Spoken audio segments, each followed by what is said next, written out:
American newspapers had reported that Jews were being deported to ghettos in Poland and labor camps in the German-occupied Soviet Union. But their readers had no way of knowing that the Nazis had already begun the mass murder of Jews. That's a clip from Ken Burns' new documentary on the Holocaust. Talks a lot about the blind eyes turned in America to what was happening in Nazi Germany. The famed director is with us now. Good to see you, sir. We appreciate it. Of all of the lessons of the Holocaust that your film brings to light, what's the most important one that you think that we are forgetting?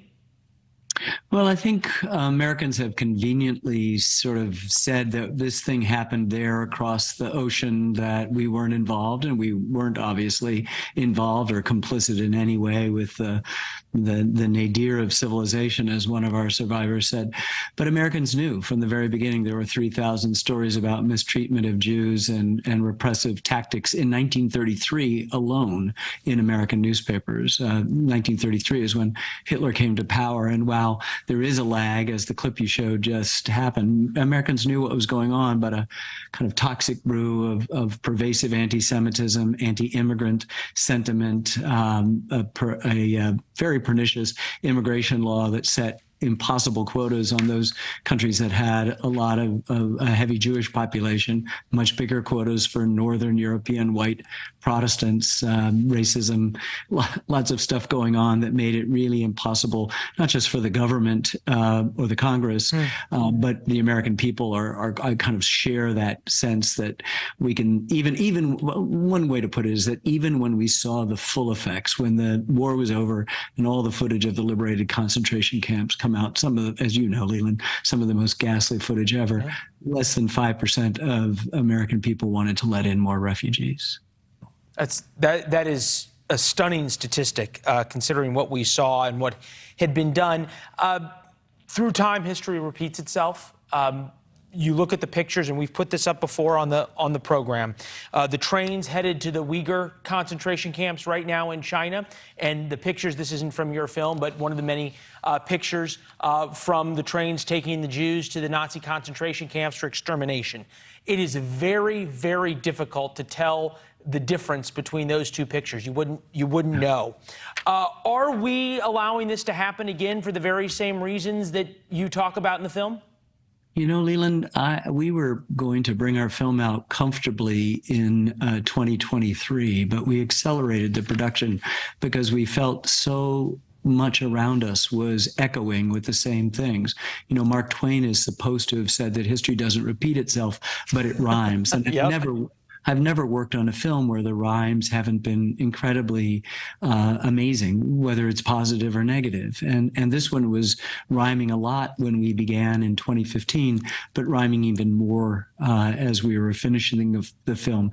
We said, as you pointed out, never again at the end of the Second World War. But if you think about Rwanda, you think about Bosnia, Syria, the situation of the Uyghurs, the Rohingyas in other places, humanity, you know, hasn't changed. Human nature hasn't changed. And so we find ourselves, as Thomas Jefferson wrote in the Declaration, sort of conditioned to accept tyranny. And he sort of implied that the idea of a democracy or a Republican form of government was hard, an effort, and that it had to be maintained. My last film was on Benjamin Franklin, and he famously said after the Constitutional Convention, when somebody said, what have you created, a monarchy or a republic? He said, a republic if you can keep it. And it seems, you know, pretty amazing that institutions are called into question. Yeah. Some of the things that are in our film are eerily rhyming, I think Mark Twain would say. You quoted Franklin. I thought you were going to quote the line when someone said, we must all hang together after the Declaration. He said, well, we'll all hang together, we'll all hang separately. You've covered controversial topics. The Civil War, Vietnam, baseball, the Holocaust.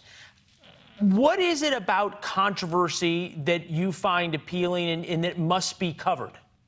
Well, I think that the important thing to understand is that we go looking for controversy. We go looking for stories. And so when you mentioned baseball, I was so happy you said that, or put up jazz, because what you find is when you pierce the surface of any story, that is to say, escape the specific gravity of conventional wisdom or misinformation or disinformation, you find a very complex story filled with undertow. Some of it is dark, some of it isn't dark. So what we're looking for is a good story, and a good story about human beings always has aspects that are dark and always has aspects that are light. In fact, this Holocaust film is filled with extraordinary human beings who risked everything to get people out, government bureaucrats who made exceptions and got people out, organizations, we call them NGOs, who got people out. And finally, even at the very end, the United States government made the most effective thing, which is the War Refugee Board that helped tens of thousands of people. Raoul Wallenberg, the Swedish diplomat. I hate to interrupt you.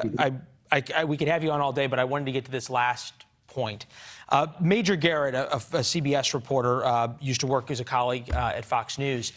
He said we're 85% of the way to a civil war. So much of the original Civil War documentary that you did, I remember episode 1, the causes. And I'm wondering if you agree with the 85%, or you think we're a little bit farther away, hopefully, with 30 seconds to go. Leland, I think we're farther away, but I think that we're in the middle of the fourth great crisis, Civil War being the first, Depression being the second, World War II being the third. Our institutions weren't challenged in those things. They held free and fair elections, the peaceful transfer of power, the independence of the judiciary. I could go on and on and on. And I think what we're seeing today is a kind of dissolution from that. And I think it's, as I say about the film, the historian Deborah Lipset says the time to stop a genocide is before it starts. The time to save a democracy is before it's lost. And so it's now the time for all good people, regardless of political suasion, to come to the aid of their country. Every one of your films also speaks to how much you love the country that we all do behind. I see the American flag on the couch. Mr. Burns, it's good to see you, sir. You can watch the Holocaust on PBS, and really a pleasure to have you. It's been my pleasure. Thanks, Leland. Thank you. Thanks for watching. Go to newsnationnow.com to find NewsNation on your television provider.